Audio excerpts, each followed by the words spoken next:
મહાશિવરાત્રિના મેળાના આયોજનને લઈ ઉચ્ચ અધિકારીઓ દ્વારા ભવનાથ વિસ્તારમાં નિરીક્ષણ કરવામાં આવ્યું હતું।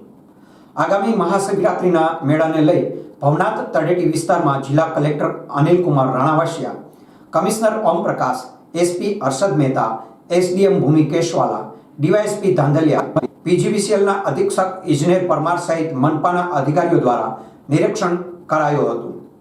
આગામી તારીખ 5 માર્ચથી મહાશિવરાત્રિના મેળાનો પ્રારંભ થતો હોય ત્યારે ભવનાથ તળેટી વિસ્તારમાં ગિરનાર દરવાજાથી ભવનાથ તળેટી સુધી ટ્રાફિક નિયમનનું પાર્કિંગ લઈ નિરીક્ષણ કરાયું હતું।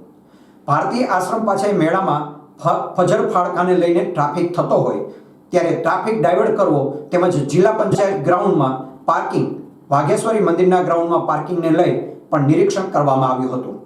દામોદર કુંડ પાસે આવેલ મુચકુંડ મહાદેવ મંદિર પાસે મંદિરે જવાનો રસ્તો બેસી ગયો હોય તેનું પણ નિરીક્ષણ કરવામાં આવ્યું હતું। મેળા દરમિયાન લાઇટ, પાણીની સુવિધા, સફાઈની સુવિધા જળવાઈ રહે તેને લઈ સૂચનાઓ પણ આપવામાં આવી હતી। બરડાવાવથી રનવે રસ્તાનું પણ નિરીક્ષણ કરવામાં આવ્યું હતું।